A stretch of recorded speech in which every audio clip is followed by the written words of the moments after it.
Amen. Voilà, donc nous allons lire dans Luc, Rero tugiye gusoma muri Luka chapitre 18, ibice 18 verset 31 umurongo wa 31 jusqu'au verset 34. kugeza kuri 34. Yesu yihererana n'abo 12 arababwira ati dore turazamuka tugiye Yerusalemu kandi ibyanditswe n'abahanuzi byose bizasohora ku mwana w'umuntu. Azagambanirwa mu bapagani, azashinyagurirwa, bazamukoza isoni bamucira amacandwe, kandi nibamara kumukubita imikoba bazamwica, maze ku munsi wa gatatu azazuka. Ariko ntibagira icyo bamenya muri ibyo, kuko ayo magambo bari bayahishwe, ntibamenya ibyo babwiwe. Amen. On n'a pas encore bien compris. Ntabwo turasobanukirwa neza. Jésus prit les 12 auprès de lui, on va aller ensemble, Yesu yihererana n'abo et leur 12 dit, arababwira ati voici nous montons à Jérusalem, dore turazamuka tugiye Yerusalemu, et tout ce qui a été écrit par les prophètes au sujet du Fils de l'homme s'accomplira. kandi ibyanditswe n'abahanuzi byose bizasohora ku mwana w'umuntu. Retenez ça. Donc, dans la Bible, Rero muri Bibiliya les prophètes ont prophétisé sur Jésus. abahanuzi bari barahanuye ibya Yesu, Tout ce qui le concerne. ibijyanye nawe byose. C'est-à-dire, lorsqu'il est venu dans le monde, Ni ukuvuga ngo igihe yazaga mu isi tout était écrit sur lui. byose byari byaranditswe kuri we. Donc, il faut souligner ça. Ibyo mukwiye kubicaho umurongo. Vous comprenez? Murabyumva?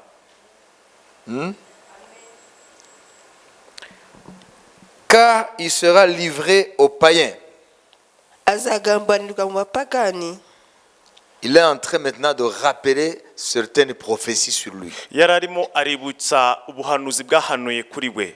On se moquera de lui, Azashinyagurirwa, on l'outragera bazamukoza et on isoni crachera sur lui. bamucira amacandwe. Il est en train de rappeler ce qui était dans les Écritures. Yari arimo aributsa ibyari mu byanditswe byera. Et 34, il est dit, mais il ne comprit rien à cela. Ariko ntibagira icyo bamenya muri ibyo. C'était pour eux un langage caché, Ayo magambo bari bayahishwe, des paroles dont ils ne se saisissaient pas le sens. ntibamenya ibyo babwiwe. Hein, des paroles dont ils ne saisissaient pas le sens. Ntibamenya ibyo babwiwe. Pourquoi est-ce que le langage de Jésus n'était pas compris Ese ni ukubera iki ururimi Yesu yavugagamo rutumvikanaga, alors qu'il ne faisait que rappeler ce qui était dans leurs Écritures? kandi yaragumaga kwibukiranya ibyari biri mu byanditswe byera? Parce qu'ils étaient des Juifs, les premiers chrétiens. Kuko abakristo ba mbere bari abayuda.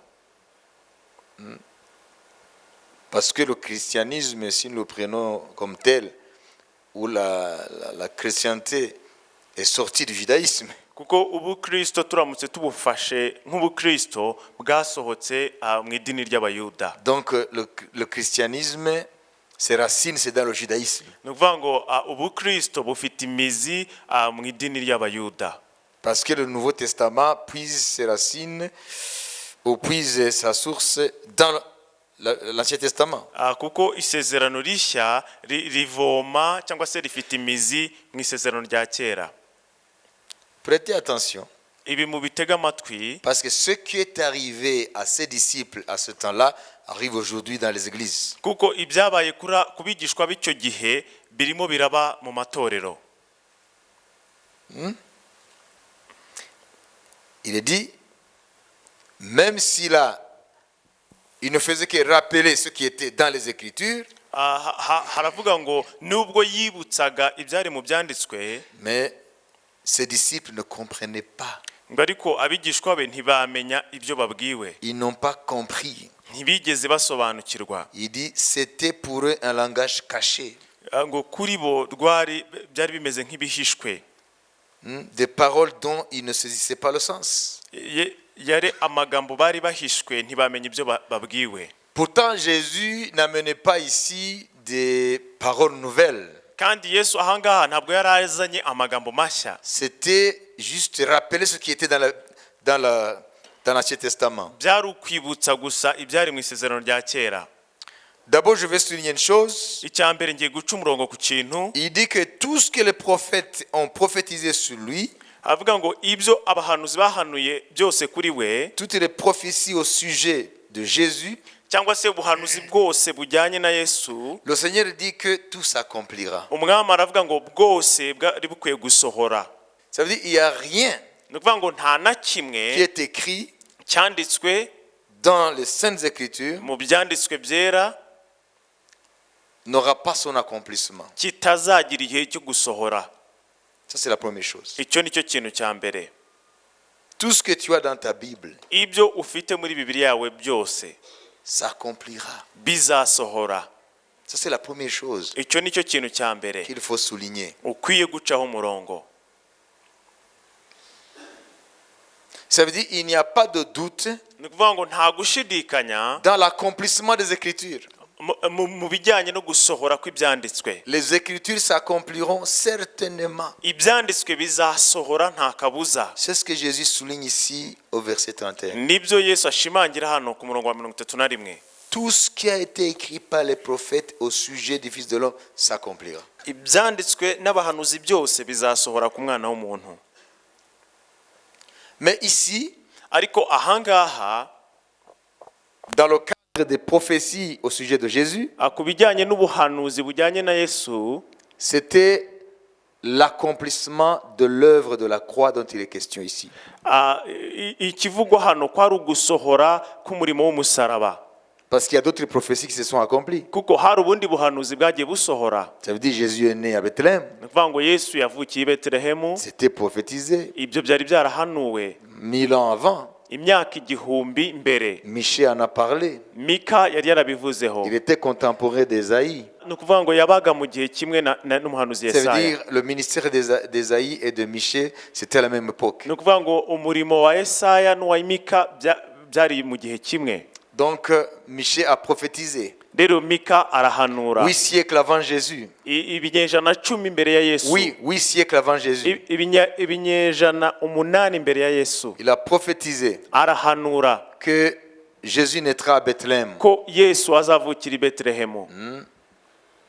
Dans le chapitre 5 de son livre. Mu gice cya 5 cy'igitabo cye. Depuis le verset 1er. Kuva ku murongo wa mbere ugakomeza. Du moins dans la version Louis II. Muri Bibiliya ya Louis II. Donc, Rero il était prophétisé que Jésus naîtra à Bethléem. byari byarahanuwe ko Yesu azavukira i Betelehemu. Ésaïe a prophétisé Hanyuma Yesaya arahanura, les souffrances de Jésus. ahanura ku mibabaro ya Yesu. Nous lisons dans Ésaïe 53. Turabisoma muri Yesaya 53. Ésaïe décrit la croix. Yesaya yasobanuye ibijyanye Il n'umusaraba. décrit, il révèle la croix. Yahishuye umusaraba. Quand tu lis Ésaïe 53, c'est la croix. Iyo usomye Yesaya ibice 53 ni umusaraba. Vous comprenez? C'est Murabyumva. là où il est dit, par ses meurtrissures nous sommes guéris. Aho niho handitswe ngo kubw'imibyimba ye, kubw'imishishagure ye twarakize.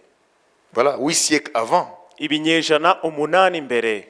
Alors, 1000 ans avant, c'est dans les psaumes. Rero imyaka igihumbi mbere ni muri za Zaburi. Quand tu lis le psaume 22, Iyo usomye Zaburi ya 22, c'est exactement ce que Ésaïe a décrit dans son livre au chapitre 53. ivuga neza ibyo Yesaya yavuze mu buhanuzi yahanuye mu gice cya 53. Vous savez, Murabizi, si nous ne comprenons pas les Écritures, nitutumva ibyanditswe byera, nous n'allons pas tenir jusqu'à la fin. ntabwo tuzabasha guhagarara kugera mu bihe bya nyuma. Parce que le monde est un aspirateur terrible. Kuko isi ifite rukuruzi iteye ubwoba. Le monde aspire les âmes, aspire les esprits. Isi irakurura ubugingo bw'abantu, imyuka y'abantu. Vous comprenez? Murabyumva? Ce qui est arrivé aux disciples ici, Ibyabaye kubigishwa hano c'est ce qu'on voit. nibyo tubona. Les Écritures sont là, Ibyanditswe byera birahari, toutes les paroles sont là, amagambo yose arahari qui décrivent le déroulement du plan de Dieu asobanura umugambi wose w'Imana sur l'Église, ku itorero, sur Israël, kuri Isiraheli, sur le monde, ku isi, ça veut dire les nations. ni ukuvuga amahanga, Mais les gens ne comprennent pas. ariko abantu ntibasobanukirwa. C'est un langage caché, Ni amagambo ameze nk'ahishwe même aujourd'hui, no kugeza magingo pour la aya plupart. kuri benshi.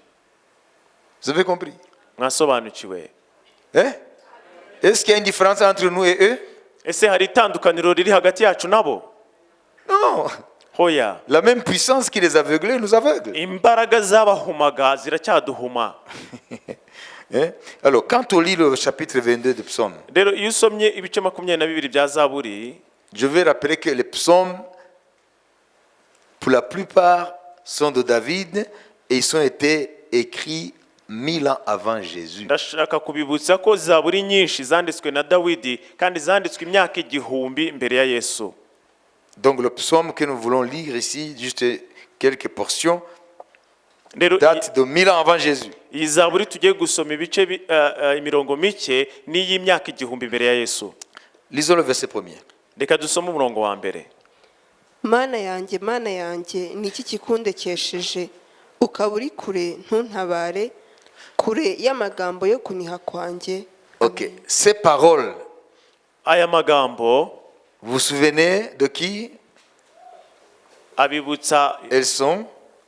Y muribuka. a-t-il quelqu'un qui a dit ces paroles Ese hari umuntu à wavuze part ce psaume? uretse uyu mwanditsi wa Zaburi, hari undi muntu wavuze ano magambo? C'est ce que Jésus a dit à la croix. Nibyo Yesu yavuze ku musaraba. Vous voyez? Murabibona? Donc c'était des paroles qui dataient de 1000 ans. Ni ukuvuga ngo yari amagambo amaze imyaka igihumbi. L'Esprit les avait dites à travers Ésaïe. Umwuka wera yari yaravuze biciye mu kanwa k'umuhanuzi Et Yesaya. voilà Jésus à la croix, il dit, mon Dieu, pourquoi m'as-tu abandonné? Hanyuma Yesu ku musaraba aravuga ngo mana yanjye ni iki kikundekesheje? Eloi, Eloi, lama sabachthani. Eloi Eloi lama sabachthani. Vous voyez? Murabibona? Hein? Ce sont des paroles qui étaient là. Ni amagambo yari asanzwe ahari. Et Jésus dit, Hanyuma Yesu akavuga ngo avant d'aller à la croix, mbere yuko ajya ku musaraba il dit à ses disciples, yabwiye abigishwa be nous allons à Jérusalem ngo tugiye i Yerusalemu, et le Fils de l'homme sera mis entre les mains des païens. kandi umwana w'umuntu azafatwa mu biganza by'abapagani. Vous voyez? C'est ce qu'il a dit. Niko yavuze. Jésus prit les 12 auprès de lui et lui leur dit, voici nous montons à Jérusalem et tout ce qui a été écrit par les prophètes au sujet du Fils de l'homme s'accomplira. Car il sera livré aux païens, on se moquera de lui, on l'outragera, on crachera sur lui. Ça veut dire qu'il est en train de dire qu'il va à Jérusalem pour mourir à la croix. Et ce que la prophétie ou les prophéties ont dit sur lui vont s'accomplir. Ngo Yesu yavugaga ko agiye i Yerusalemu kandi ko azabambwa ku musaraba n'ubuhanuzi bwose bwahanuwe kuri we buzasohora. En l'occurrence, ce psaume 22. Cyane iyi Zaburi ya 22. Nous savons qu'à la croix, il a dit, mon Dieu, pourquoi m'as-tu abandonné? Turabizi ko ku musaraba yavuze ngo mana yanjye ni iki kikundekesheje? C'est ce que les évangiles nous rapportent. Nibyo ubutumwa bwiza butubwira. Qui a déjà lu ça dans les évangiles? Ninde wamaze kubisoma mu butumwa bwiza? Eloi, Eloi, lama sabachthani. Eloi Mon Dieu, pourquoi m'as-tu abandonné? lama sabachthani. Mana yanjye ni iki kikundekesheje? Vous voyez? Murabibona? Il y a pas d'autres personnes dans l'histoire qui ont dit ça. Nta bandi bantu mu mateka bavuze amagambo C'est nk'aya. Jésus à la croix. Ni Yesu ku musaraba. Ça veut dire qu'il accomplit les prophéties. Yasohoje ubuhanuzi. Vous voyez? Nous allons sauter et nous allons aller ici au verset 15 jusqu'au verset 18. Tugiye guhera ku murongo wa 15 tugeze kuri 18. nsutswe nk'amazi amagufwa yanjye yose arakutse umutima wanjye umeze nk'ibimamara uyagiye mu mara yanjye intege zanjye zumye nk'urujyo Psaume 22 ici l'Esprit est en train de décrire anticipativement les souffrances que Jésus aura à la croix. zaburi ya 22 umwuka yari ari kuvuga ku mibabaro yesu azacamo ku musaraba. ururimi rwanjye rufatanye n'uruhekenyero kandi unshyize mu mukungugu w'urupfu kuko imbwa zingose umutwe w'abanyabyaha. Est-ce que ce sont ces chiens qui aboient? Ese ni ziriya mbwa zimoka? Oya. Non, non, c'est qu'à la croix, Nuko ku musaraba il était entouré yaragoswe des païens n'abapagani. en la personne des soldats romains. Urugero ni nk'abasirikare b'abaroma Ce sont les chiens dans le langage là. bafatwaga nk'imbwa muri urwo rurimi. Comprenez? Murabyumva? Donc, à l'époque de David, Rero mu gihe cya Dawidi 1000 ans avant Jésus, imyaka 1000 mbere ya Yesu révèle que à la croix, ihishura ko ku musaraba Jésus sera environné non pas seulement de son peuple, mais aussi des païens. ko Yesu azaba agoswe bitari gusa n'ubwoko bwe ahubwo n'abapagani. Oui? Murabibona? Qui a compris? Ninde wabisobanukiwe? C'est terrible ça. Ni ibintu bihambaye. Si un historien pourrait avoir la grâce que vous avez, au moins de comprendre ça, mais ça va bouleverser toute sa science. Umuntu wize amateka aramutse amenye nk'ibi mumenye byahindagura imitekerereze ye.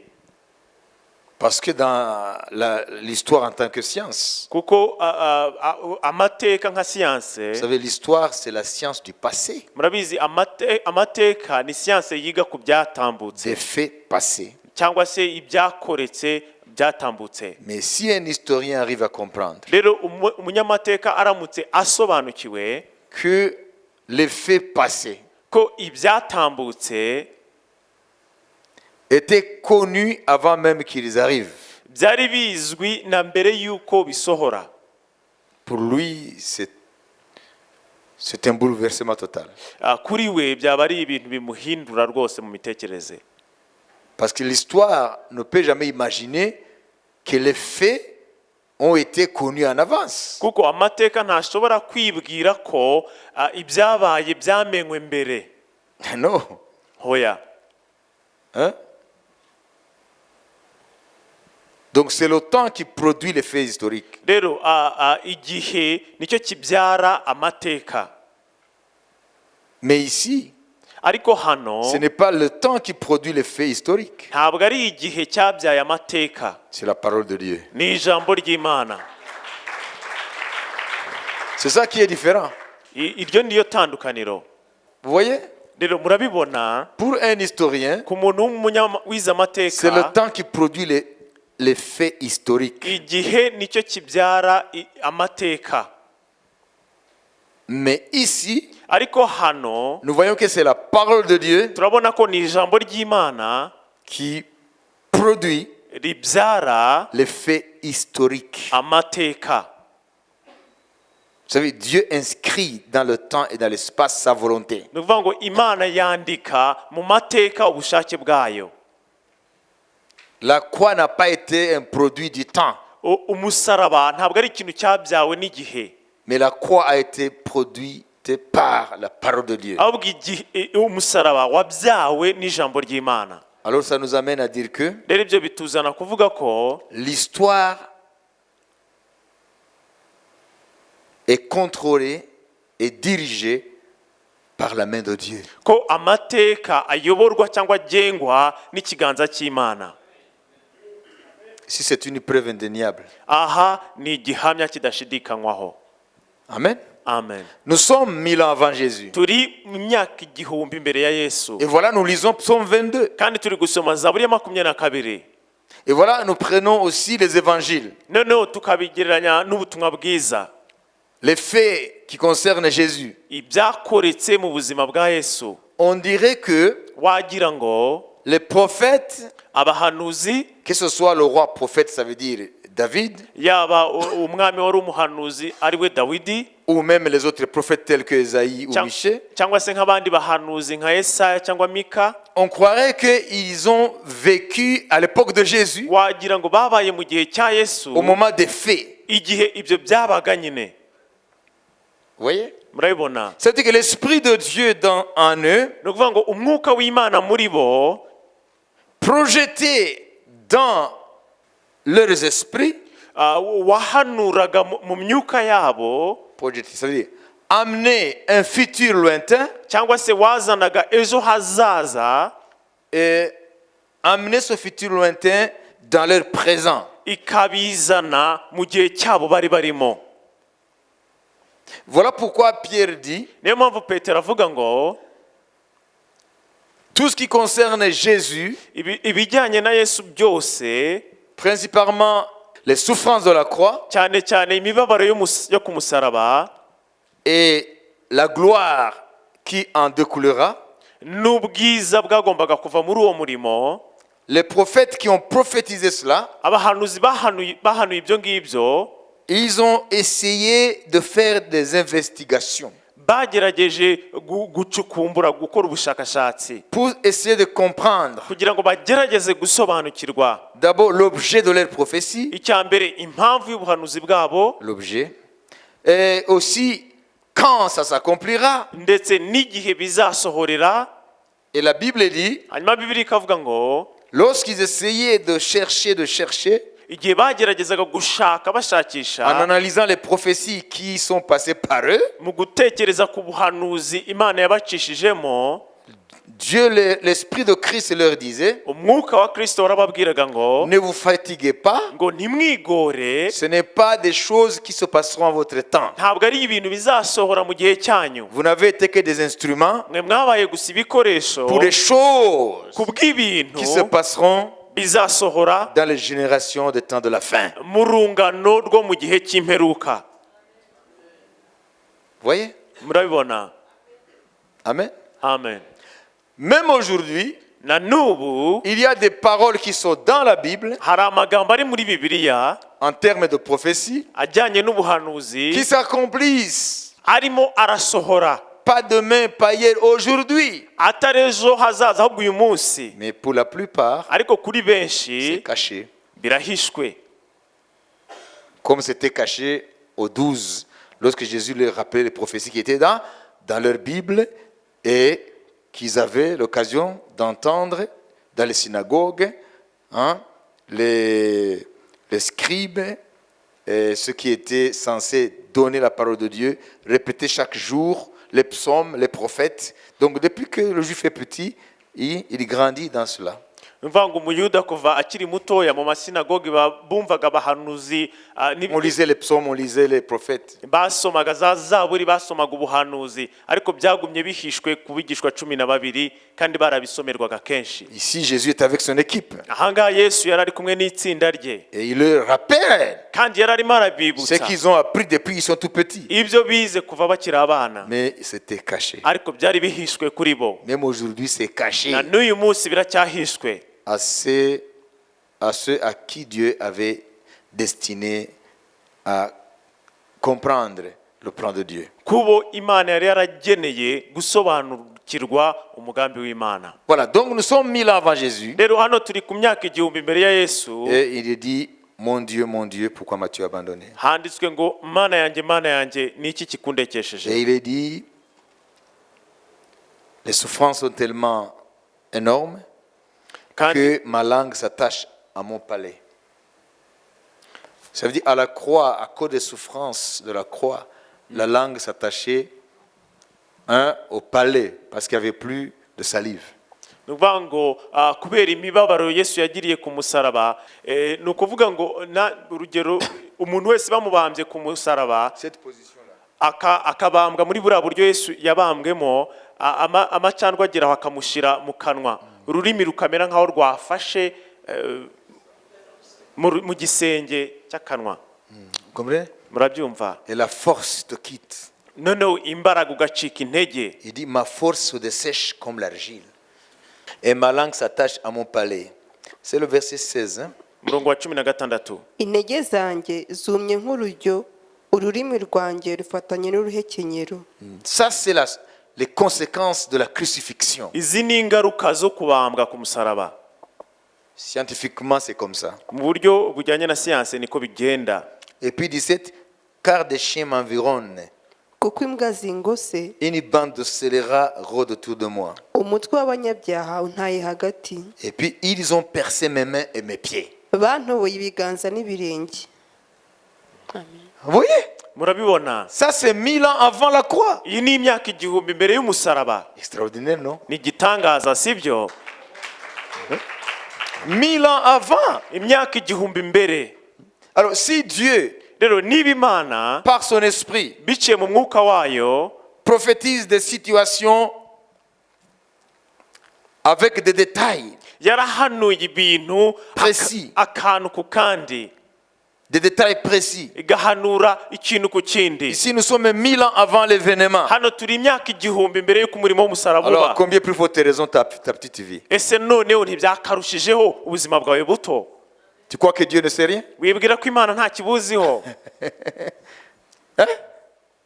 Place ta vie dans le champ de vision de Dieu. Shira ubuzima bwawe mwiyerekwa ritangwa n'Imana. Il savait que ce soir tu seras là, Yari bizi ko uyu mugoroba uza kuba uri hano, non pas à l'hôpital, ariko utari mu bitaro ni à la morgue. cyangwa se uri iwabo wa twese. Reka Il savait que tu seras là yari abizi ko uzaba uri aha à cause de sa préscience. kubera ko Imana imenya ibintu mbere y'uko biba. Seulement nous n'avons pas de foi. Gusa nta kwizera tuba dufite, Nous vivons charnellement. tubaho tuyobowe n'umubiri. C'est pourquoi le diable nous frappe Niyo mpamvu Satani adutera comme il veut. nk'uko yishakiye, Parce que nous n'avons pas même la foi petite comme le grain de sénévé. kuko tuba tudafite n'ukwizera guto nk'akabuto ka sinapi. Si nous puissions entrer dans la profondeur de la connaissance de ce que l'Esprit est en train de dire, Tubashije kumenya ibijyepfo byo kumenya icyo mwuka avuga hano.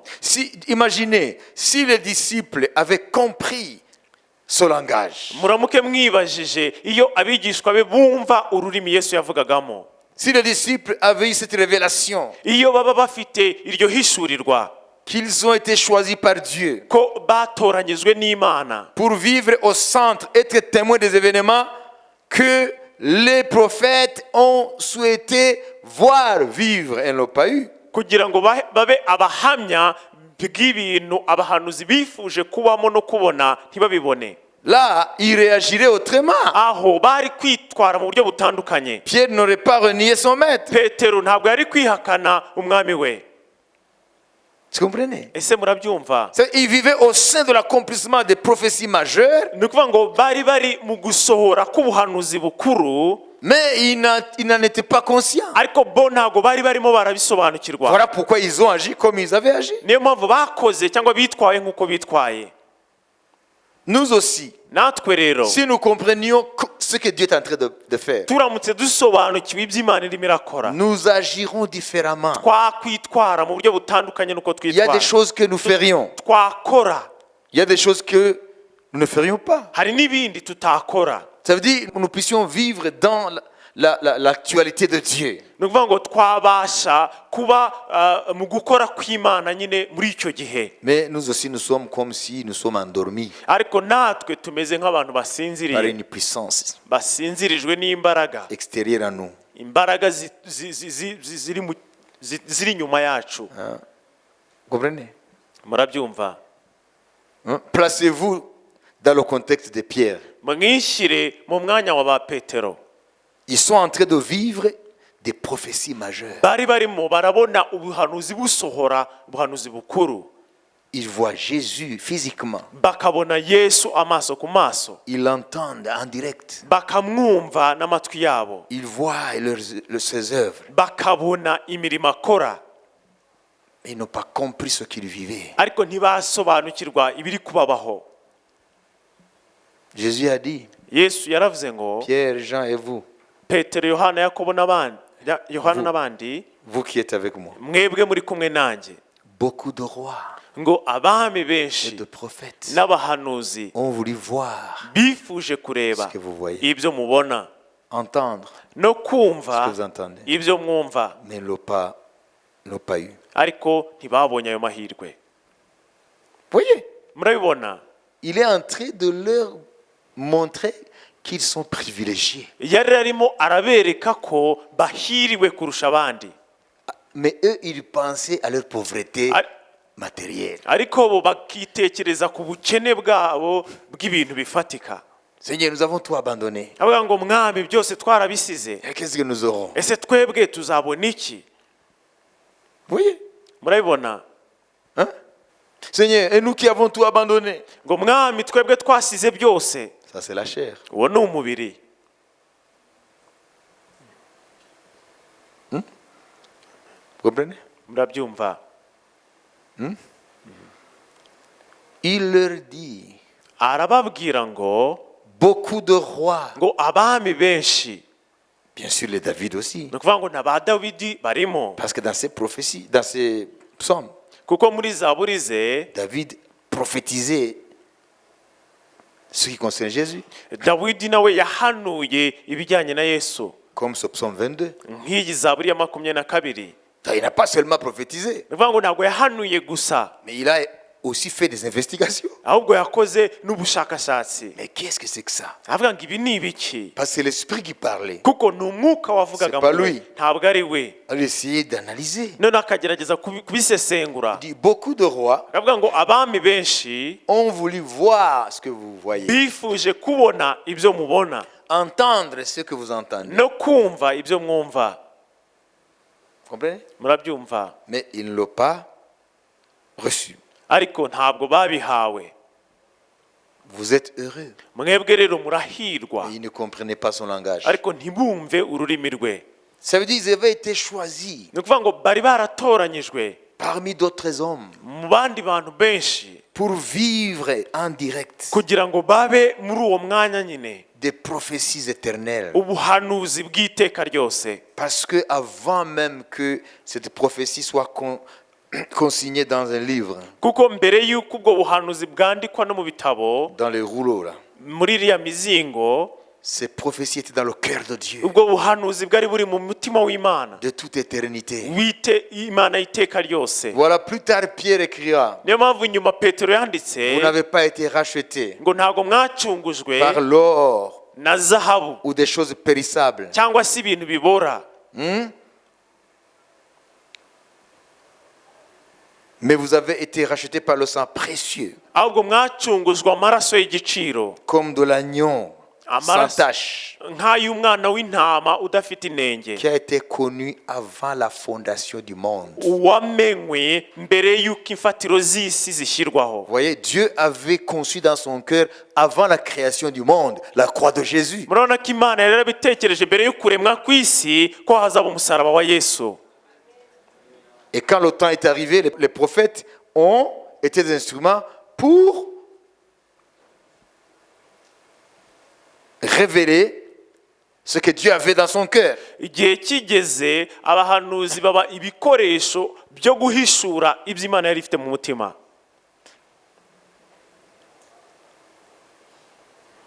Jésus dit, Yesu aravuga ngo vous êtes heureux murahirwa parce que vous êtes en train de vivre quelque chose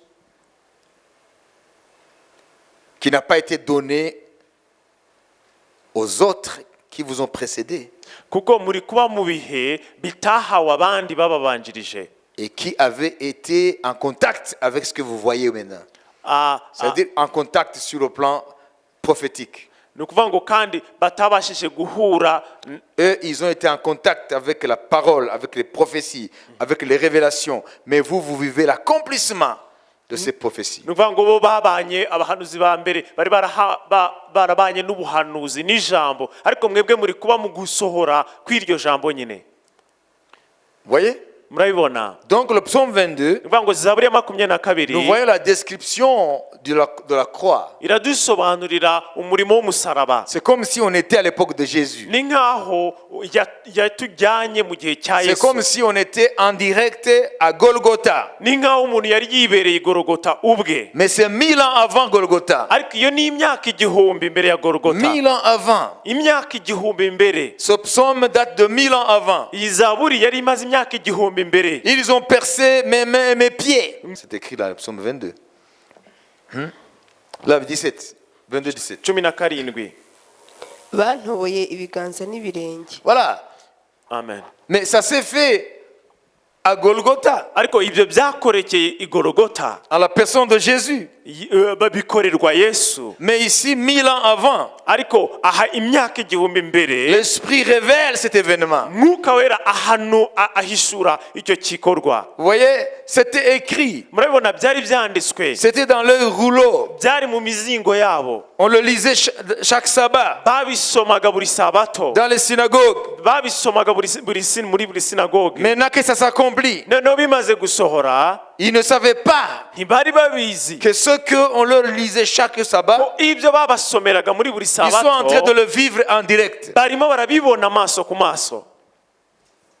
Vous voyez? Murabibona, Ils ont compris plus tard, babisobanukiwe nyuma, lorsque l'Esprit est venu sur eux. igihe Mwuka Wera yabazagaho, Après le baptême de l'Esprit, nyuma yuko babatizwa mu Mwuka c'est là où Wera, l'Esprit leur a donné la compréhension. niho Mwuka Wera yabahaye C'est gusobanukirwa. l'Esprit qui a décodé le message prophétique. Ni Mwuka Wera wasobanuye ubutumwa Sans le Saint-Esprit, bw'ubuhanuzi. Nta Mwuka la Wera, Bible, Bibiliya, les paroles prophétiques, amagambo y'ubuhanuzi c'est un livre codé. ni amagambo ahishwe. Même aujourd'hui, No kugeza na n'ubu beaucoup de chrétiens, abakristo ils benshi ne comprennent pas leur Bible. ntabwo basobanukiwe Bibiliya Même si zabo. on enseigne ici, Nubwo twigisha hano comprennent rien. ntabwo basobanukirwa, il n'y a aucun effet. nta kintu gikoreka muri bo, Parce que c'est caché. kuko biba bihishwe kuri bo, Parce que c'est un livre codé. kuko ni igitabo gihishwe. La prophétie, Ubuhanuzi telle que la Bible l'a donnée, nk'uko Bibiliya yabutanze c'est ça la volonté de Dieu. nibwo bushake bw'Imana, Et Dieu travaille pour accomplir sa volonté. kandi Imana ikora ibishoboka kugira ngo ubuhanuzi busohore. Aujourd'hui, nous vivons l'accomplissement des prophéties majeures.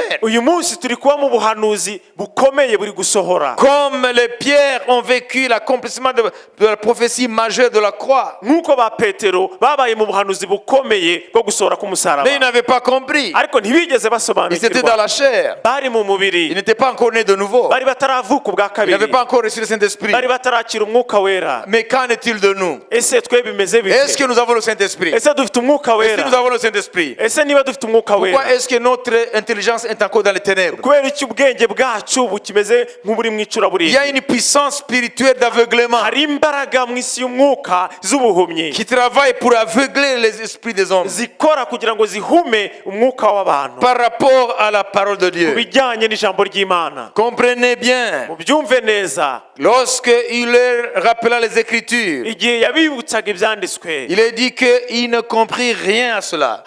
handitswe ngo ntibasobanukirwa. C'était pour eux un langage caché, Kuri bo rwari ururimi ruhishwe, des paroles dont ils ne saisissaient pas le sens. amagambo batumvaga ubusobanuro. Même aujourd'hui, Na n'ubu tu ne comprends pas le sens ntabwo wumva ubusobanuro de beaucoup de choses bw'ibintu byinshi qui sont dans ta Bible. biri muri Bibiliya yawe. Tu n'as pas encore compris Ntabwo urasobanukirwa les événements mondiaux. ibiri gukorerwa ku isi, Tu ne sais pas les décrypter ntabwo uzi kubisobanura pour voir ce que Dieu a dit sur les événements mondiaux. kugira ngo umenye ibyo Imana yavuze ku bizakoreka ku isi. Tu portes un livre dont tu ne connais pas le contenu. Ufite igitabo utazi ibikirimo, C'est dommage. biba bibabaje. Et le diable qui est expert dans l'art de séduire et de perdre les hommes, Hanyuma Satani we nzobere yo kureshya abantu, il leur balance des prophéties qui les concernent. Vous aurez une voiture, vous aurez un mari, vous aurez ceci, vous aurez une belle sacoche demain matin.